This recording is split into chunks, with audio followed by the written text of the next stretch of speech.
بسم اللہ الرحمن الرحیم۔ السلام علیکم ورحمۃ اللہ وبرکاتہ۔ اللہ سبحانہ و تعالی نے انسان کو اس دنیا میں اپنی عبادت کے لیے پیدا فرمایا ہے۔ قرآن کریم ایک مقام پر انسانی زندگی سے قبل اس کی موت کا ذکر فرماتا ہے۔ سورہ ملک، الذی خلق الموت والحیات، اللہ تعالیٰ نے موت کو تخلیق کیا اور زندگی کو تخلیق کیا۔ مفسرین کرام کی ایک جماعت بیان کرتی ہے کہ زندگی سے پہلے بھی موت ہے، زندگی کے بعد بھی ذائقہ موت ہے۔ اللہ تعالیٰ نے انسان کو عدم سے وجود بخشا، انسان کو ایک مقصد کے تحت پیدا کیا۔ وما خلقت الجن والانس الا لیعبدون، ہم نے انسان اور جنات، یہ دو ثقلین، دو مخلوقات ایسی ہیں جنہیں اپنی عبادت کے لیے پیدا کیا ہے۔ یہ عبادت کیا ہے؟ یہ عبادت فرشتوں جیسی عبادت بھی نہیں ہے کہ جن کے پاس نفس امارہ نہیں لگایا گیا جو انہیں برائی کی طرف راغب کرتا ہو، جن کے ساتھ کوئی خواہشات نفسانی نہیں لگائی گئیں جو انہیں مال کمانے کے لیے اوقات صرف کرنے پر مجبور کرتی ہوں، جنہیں دنیا کے جھمیلوں سے آزاد رکھا گیا ہے، بلکہ انسان کو اس دنیا کے جھمیلوں میں لگایا بھی گیا ہے۔ ساری محبتیں اس کے دل میں انڈیلی بھی گئی ہیں، اور پھر اس کے بعد اس کا امتحان لیا گیا ہے۔ لِيَبْلُوَكُمْ أَيُّكُمْ أَحْسَنُ عَمَلًا، تاکہ اللہ تعالیٰ تمہیں کبھی آسائش دے کر، کشائش دے کر، کبھی مشکلات اور پریشانیوں سے دوچار کر کے آزمائے کہ تم میں سے کون ہے جو اچھے اعمال کرتا ہے۔ ان اچھے اعمال پر اللہ کی طرف سے جزا ہے، اور برے اعمال پر یا تو اللہ کی طرف سے معافی ہے یا اللہ کی طرف سے پھر سزا ہے۔ قرآن کریم فرقان حمید یہ بات بھی بیان کرتا ہے کہ وہ خالق ہے، مختار ہے، قادر مطلق ہے، ہر اس چیز پر قادر قدرت رکھنے والا ہے۔ وہ چاہے تو معاف کر دے اور چاہے تو پکڑ لے۔ ان بطش ربک لشدید، اس کی پکڑ بہت سخت ہے۔ اب اللہ سبحانہ و تعالی اگر کسی کو معاف کر رہا ہے تو اسے حق ہے، سزا دے رہا ہے تو اسے حق ہے۔ انسان جب اس دنیا سے دار فانی سے ایک ایسی جگہ پر منتقل ہوتا ہے جسے ہم آخرت کہتے ہیں، جو اصل میں دار البقا ہے، تو اس کے درمیان میں بھی ایک مقام آتا ہے جسے برزخ کہا جاتا ہے۔ انسان ابھی فوت ہوا ہے، تو اس کے درمیان میں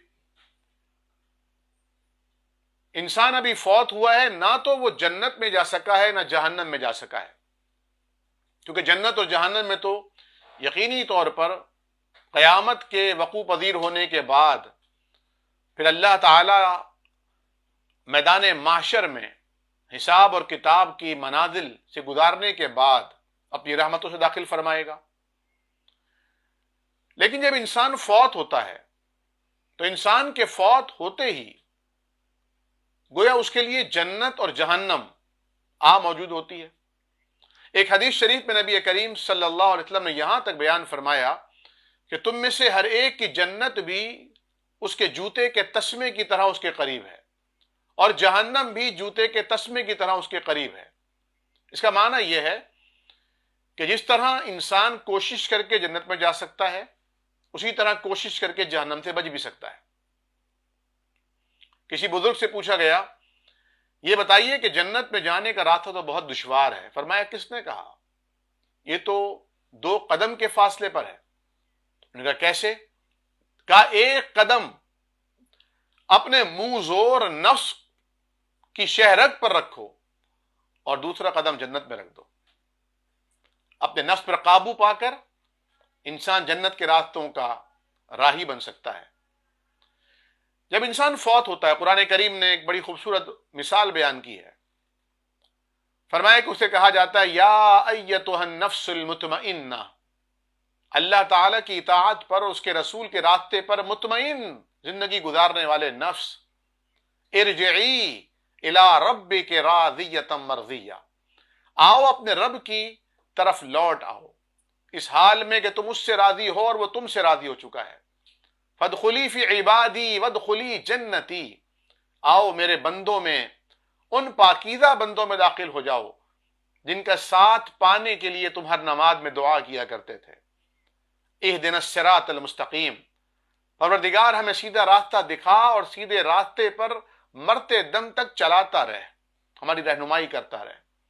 صراط الذین انعمت علیہم، راستہ ان لوگوں کا جن پر تو نے انعام کیا ہے، یعنی راستہ وہی ہو جس راستے پر تیرے انعام یافتہ بندے چلتے رہے ہیں، کوئی نیا راستہ، اجنبی راستہ نہ ہو، وہ راستہ جس پر انبیاء چلے۔ انعم اللہ من النبیین والصدیقین والشہداء والصالحین وحسن اولئک رفیقا۔ قرآن فرماتا ہے یہ وہ راستہ ہے جو اللہ کے انعام یافتہ بندوں کا راستہ ہے، انبیاء کا راستہ، صدیقین کا راستہ، شہداء کا راستہ اور اولیاء کا، صلحاء کا راستہ، اور یہ کتنا اچھی رفاقت والا راستہ ہے۔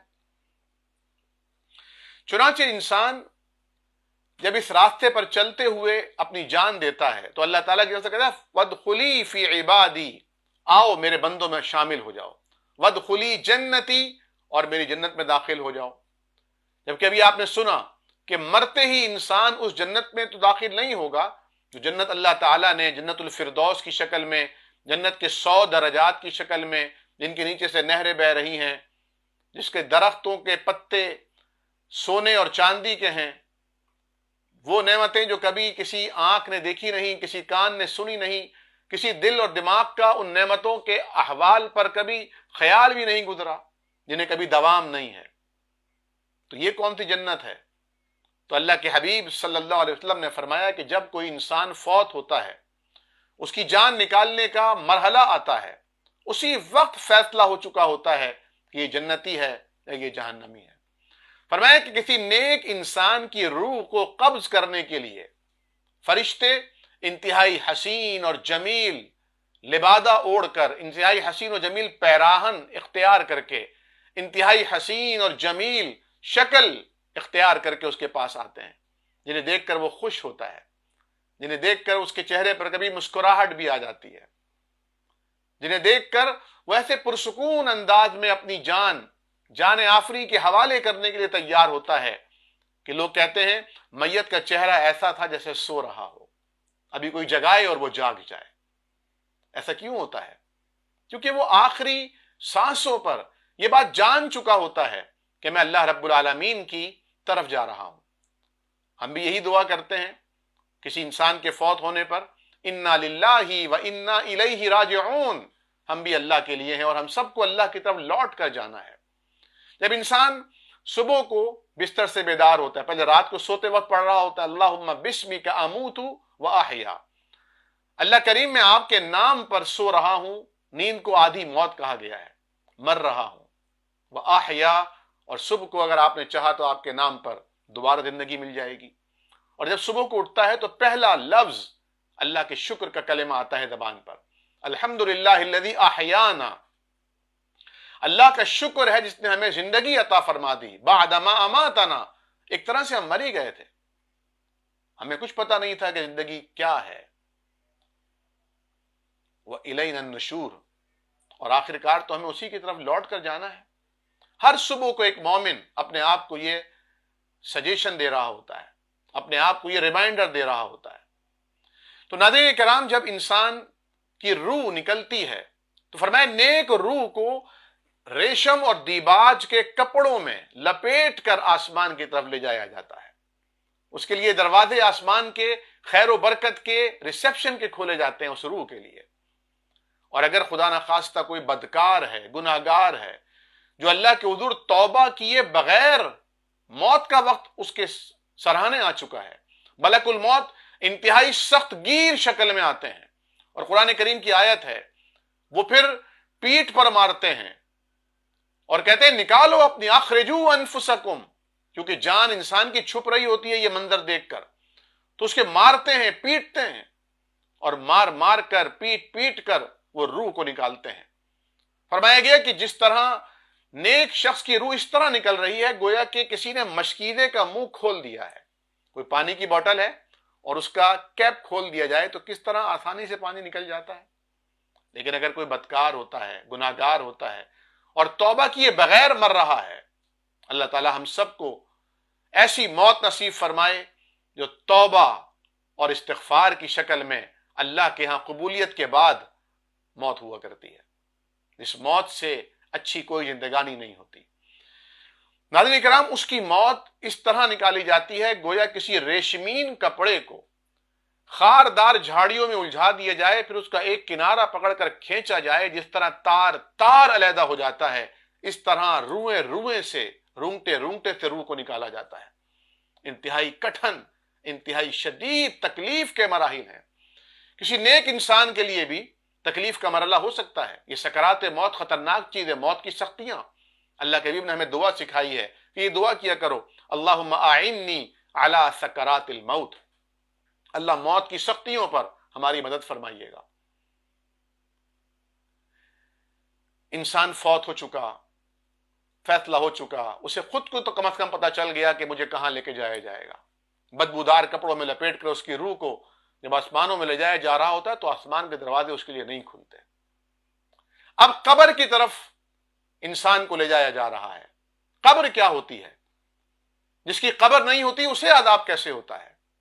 کیا اسے بھی عذاب ہوتا ہے؟ کیا قبر میں واقعی عذاب ہوتا ہے؟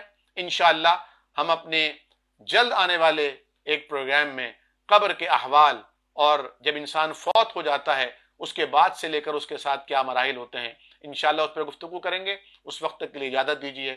اللہ حافظ و ناصر. السلام علیکم ورحمۃ اللہ وبرکاتہ.